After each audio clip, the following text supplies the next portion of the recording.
Hello, this is John welcoming you to the 1988th edition of the Enfield Talking Newspaper, Dateline, 29th of January 2015.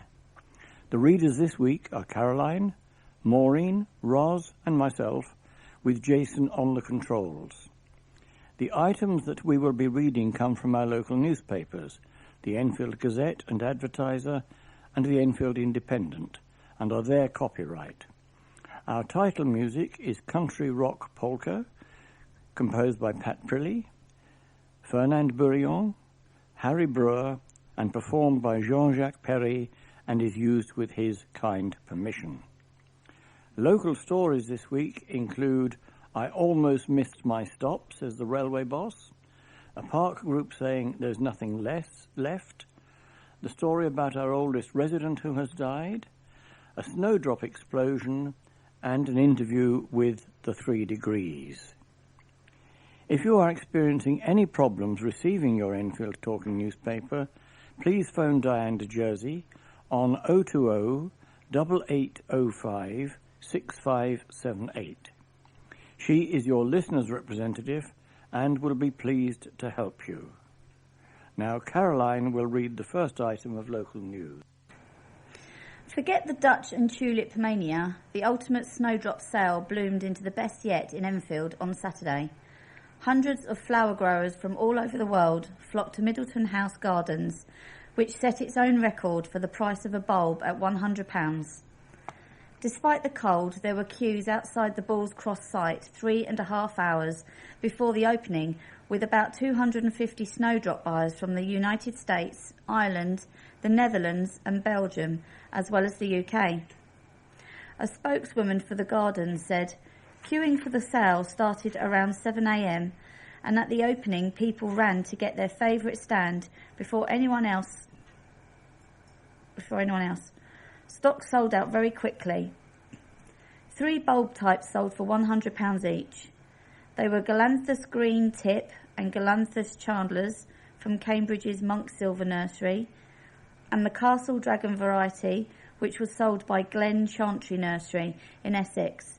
And while there were record breakers, horticulturists paid a cheaper £10 to £20 for other bulb types.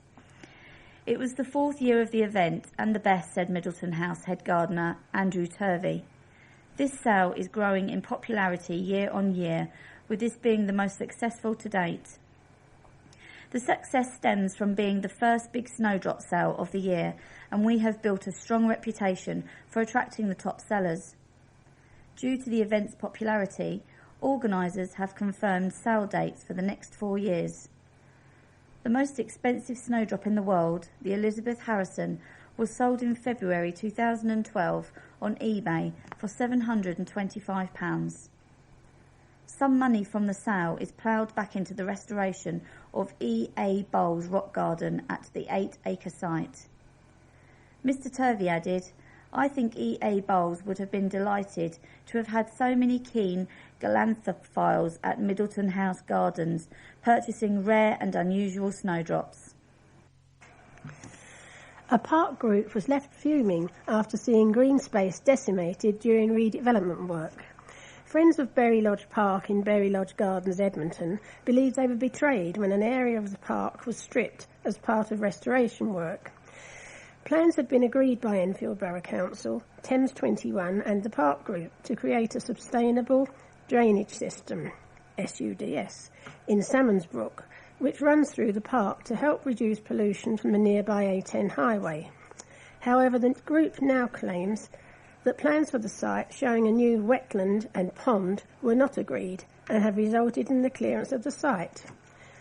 Denise Valance of Friends of Berry Lodge Park told the Enfield Independent that the group had agreed to volunteer and help the authorities build a new footpath through the park along with the drainage system, but are now devastated by its current appearance. She said there is nothing left. It has been decimated, an entire ecosystem gone, wildlife killed, habitat lost, food supply gone, site open to anyone, pollution and noise from the A10.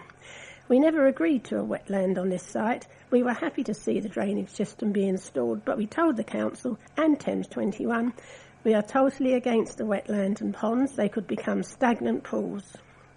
Cabinet Member for Environment and Community Safety, Councillor Chris Bond, said, "We have not deviated 1 centimetre from the plans discussed and agreed with the Friends of Bury Park. We very much welcome and value their input into the park and will continue to work closely with them in the future. The site is a former council depot which will be transformed into a public park. There was a substantial quantity of waste material such as concrete, steel and plastic spread across the site and entangled in the vegetation, which had to be removed. Hence it was necessary to clear all the existing scrub vegetation. I know it looks a little ugly at present, but I'll ask the Friends of the Park to bear with us because on completion the park will be a beautiful oasis for wildlife and a beacon for nature lovers across the borough." A Thames 21 spokesman said, "The main works involved in the SUDS park scheme are planned to take place during the summer of 2015. A planning application has not yet been submitted as designs are not finalised. It has been necessary to carry out vegetation removal during the autumn-winter season at the proposed site to avoid disturbing nesting birds when they will be active over the spring months. The area recently cleared had been agreed with the Friends of Bury Lodge last year. The latest public consultation took place on Saturday, but Ms Valance believes the consultation meeting has raised more questions than answers. She said, "You got a different answer depending on who you spoke to. We still don't know how much it is going to cost or when it will be completed. It also seems that the authorities will ask us to maintain the park, but we have already told them that on safety grounds we will not do it. The banks are too steep and it is not what we agreed." However, a Thames 21 spokesman said the consultation was positive. He said the majority of people who provided response on the feedback forms stated that they supported the project. This included 78% who supported the proposal to convert the area into a new public park. I apologise for any interference you may just have had. That was the noise of the automatic air conditioning coming on here. It wasn't your equipment, it wasn't ours. I hope it didn't spoil the last story. The next story concerns a train boss who admitted he almost missed his stop on the way to a packed public meeting about rail services because the platform at the Enfield station he was travelling to was so badly lit he could barely make out its signage. Keith Gipps, Passenger Service Director for Govia, which runs trains through stations in the borough on the Hertford to Moorgate line, made the admission at a meeting called by Enfield North MP Nick Dubois at St Mary Magdalene Church Hall in Windmill Hill last Friday night. The meeting, which Mr Dubois had organised over delays and cancellations, saw Mr Gipps and Graham Smith, Area Manager for Network Rail, answer questions from about 60 angry commuters. They cited a litany of failings on the line that runs through stations between Bowes Park and Cruise Hill. Describing his journey, Mr Gipps said, "We nearly missed our stop at Enfield Chase because when we looked out of our window we couldn't see what stop we were at. It is something we need to address. If you notice, we changed the background of the signs to a white background, which we thought would make it easier to see. Unfortunately, with the lights inside and no lights outside, it is still difficult." The audience said that train drivers should make stop announcements. One man told the meeting, "I once saw a man having a loud argument with a train driver at Gordon Hill. The man was shouting that he had no idea what station he was at. He spoke to the man, who said he had asked the driver to announce when they arrived at Gordon Hill, as he needed to go to Chase Farm Hospital. He told me he was blind, he said. He had no idea where he was without an announcement." Mr Gipps replied, "In a driver's contract, it says there is only a certain amount of announcements they are obliged to make." He shocked passengers by admitting that one of the reasons some services had been hit by delays and cancellations was because of a severe shortage of train drivers. He said when Govia took over from First Capital Connect, the firm he used to work for as a customer service director, the company thought it had 631 drivers, when in reality it had 603. We need about 60 drivers, he added. Speaking after the meeting, Linda Matthews, 70, who lives near Enfield Chase, said that all the stations on the line through the borough were dangerous for older people and those with a disability. It is discriminatory, she said. They don't care about us because we don't spend £2,300 a year on a season ticket. So when we say that the gap between the train and the platform is far too big, or that the lighting is bad, and there are far too many steps, they don't care. It took 8 years of letters and complaints to even get them to put a bit more lighting in at Enfield Chase. The funeral of the borough's former oldest resident will take place next week. Ada Gould died peacefully on January the 10th in Elizabeth Lodge Nursing Home in Pennington Drive, Winchmore Hill, just 35 days before her 110th birthday. For anyone wishing to attend, her funeral will take place at 11:45 a.m. on Monday at Enfield Crematorium in Great Cambridge Road. Her granddaughter, Sally Ricketts, has told the Advertiser that her grandmother loved flowers and anyone wishing to send flowers could leave them with the Blake and Horlock undertakers in Silver Street, Enfield Town. Alternatively, donations in Ada's name can be made to the Macmillan Cancer Support or to the British Heart Foundation. The 3 Degrees are one of the longest-running female vocal groups in history and return to the UK this month for an extensive tour that takes in Millfield Theatre in Edmonton. Rosie Moorhead catches up with Valerie Holiday, who has been a member since 1967, and talks about being banned by the BBC, divas, and the buzz she still gets from performing. They were asked, "Can you remember the first time you came to the UK on tour?" It was in the early 1970s, I think. I'd only read about England in history books and watched bits and pieces on TV, so it was quite exciting being somewhere as old as that. Hadn't one of your songs been banned by the BBC at that time? Yes, Dirty Old Man. Can you believe it? It wasn't like we were cursing or swearing like they're doing nowadays. There weren't any words in there you would have to bleep out. Gosh, see how strict the censors board were in those days. But it did get us more publicity, and it went to number 1 in Amsterdam in 1973 in England. So, well, that's okay with us. What's it like being on the road after all these years? It's a bit more difficult and more stressing with all the airport security and the baggage weights, and it's not as much fun as it used to be. It's really gruelling now, but we still love performing and seeing people in the audience that were 14 when you first met them, and now they've got a 14-year of their own. I had a couple of very young ladies come up recently and say how much they enjoyed the show. They said their mum and their gran told us about it. It still gives us a real buzz. Who's the biggest diva of the 3 of you? We take it in turns. We have a different diva on every day. You joined the group in 1967, when you were just out of high school. Tell me about the early days. It was a lot of work and no play. We used to call ourselves the 3 nuns. You never see none, you never have none, and you ain't never going to get none. Boyfriends were a no-no, and if you weren't eating or sleeping, you were supposed to be rehearsing. And I enjoyed it, working on a craft, and of course, that's why the harmonies were what they were. If you were doing unison and it had to be seamless, and that required work, it left you with very little time for anything else. It's a lot easier now.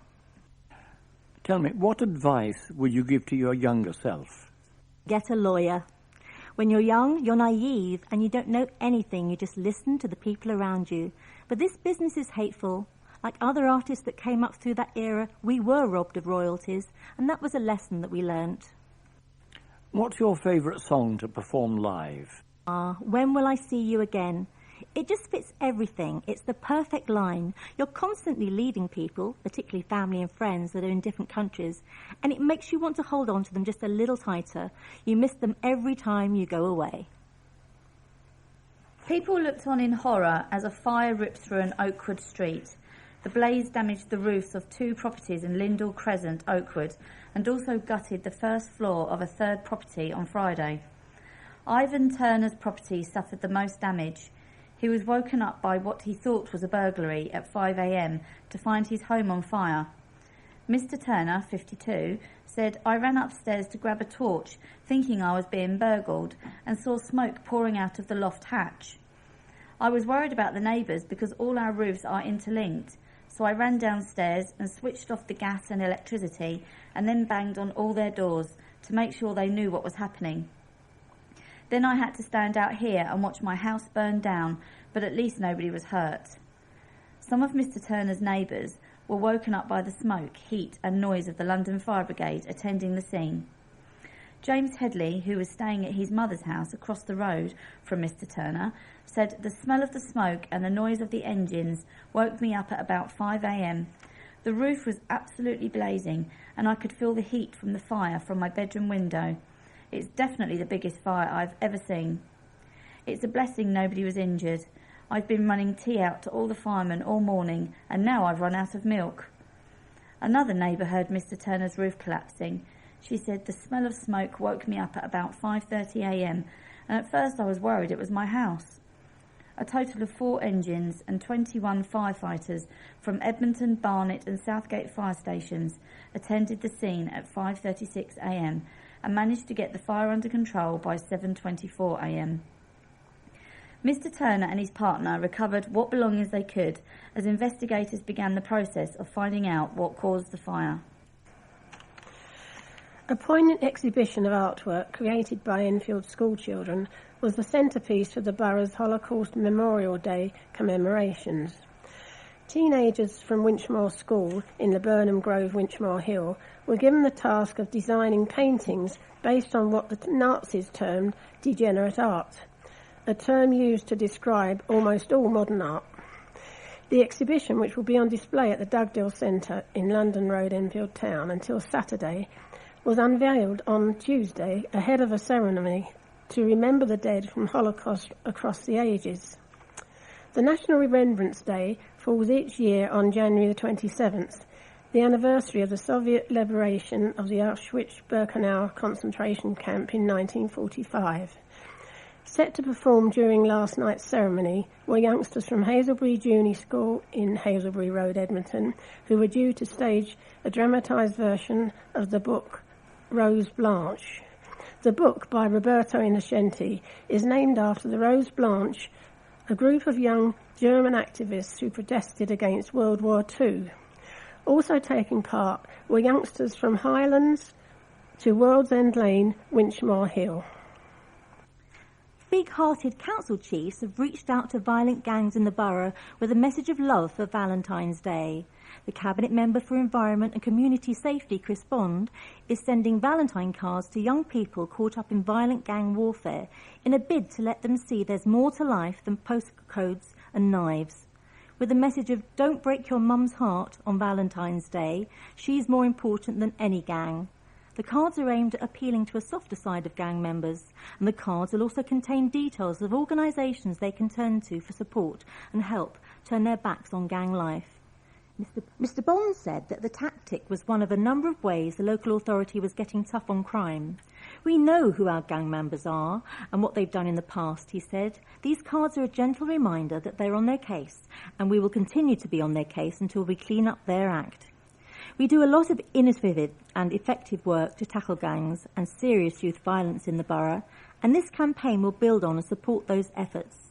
Serious youth violence is one of the crimes which causes the most anguish and concern, and we're absolutely focused on tackling violent crime." Detective Chief Inspector Paul Healy from Enfield Police stressed the tough love aspect of the strategy. He said, "If people do not take up the offer of support, we will use enforcement tactics to curtail offending and assure the risks they pose to each other and the general public is minimised."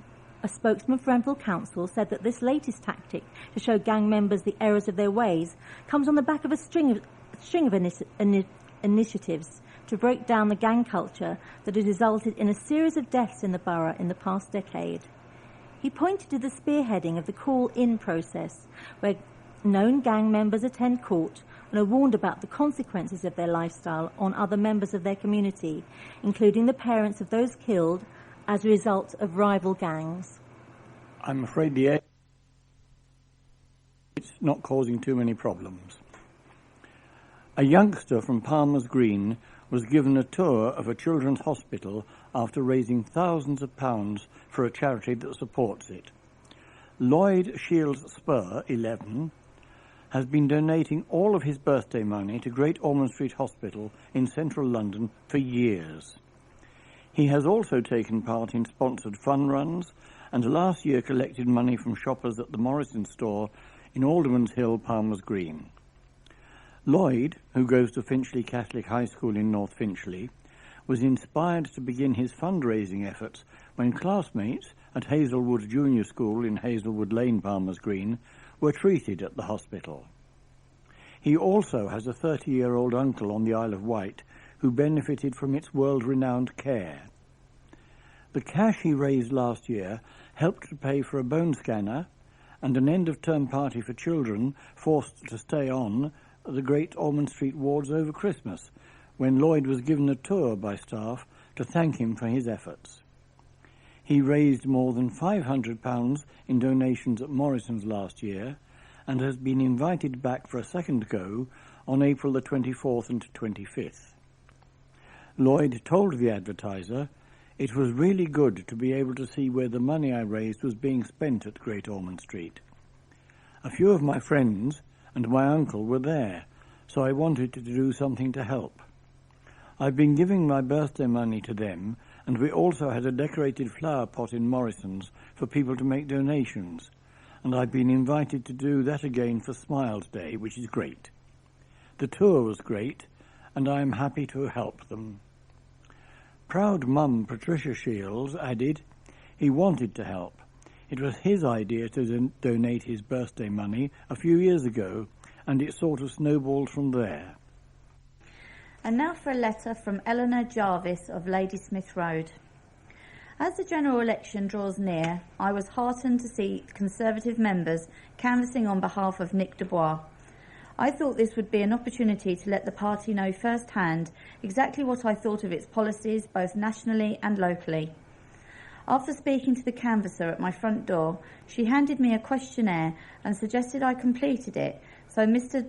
Dubois would be informed of my opinions. Having read on the form that it would be collected 20 minutes later, I spent time there and then to complete it in the allotted time. Unfortunately, no one returned to collect the form. Oh dear, I thought.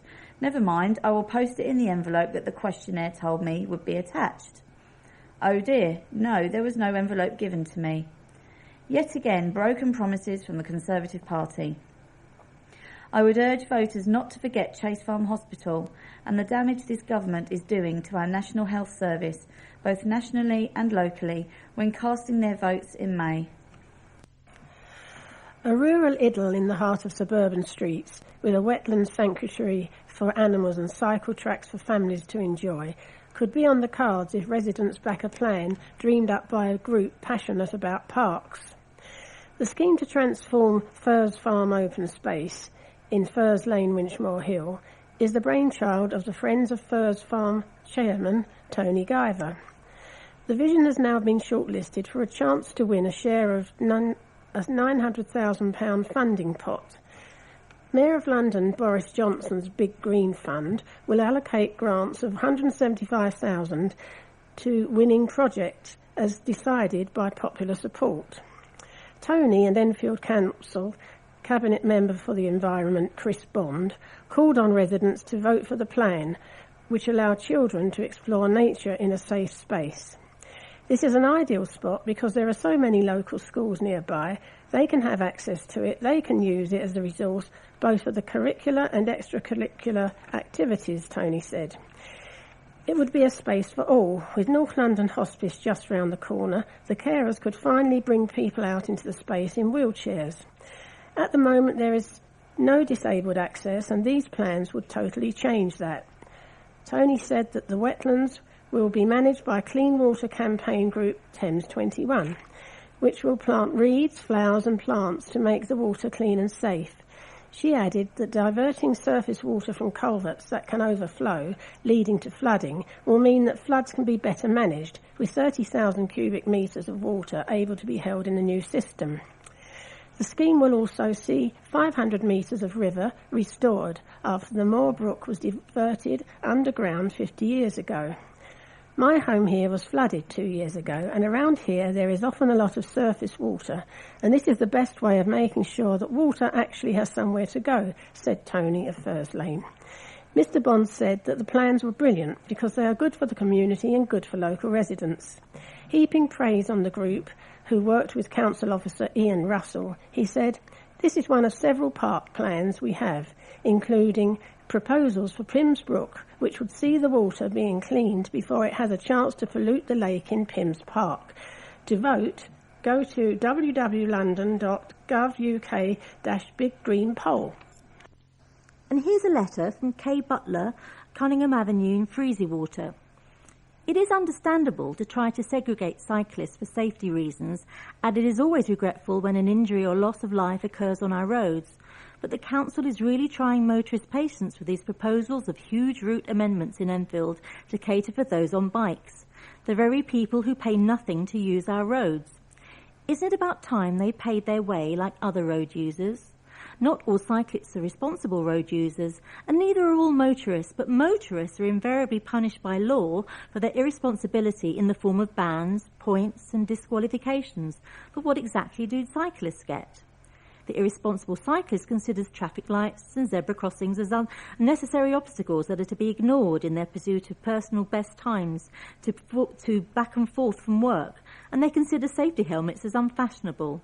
While it costs motorists and companies an awful lot of money to keep their vehicles on the road, cyclists pay nothing.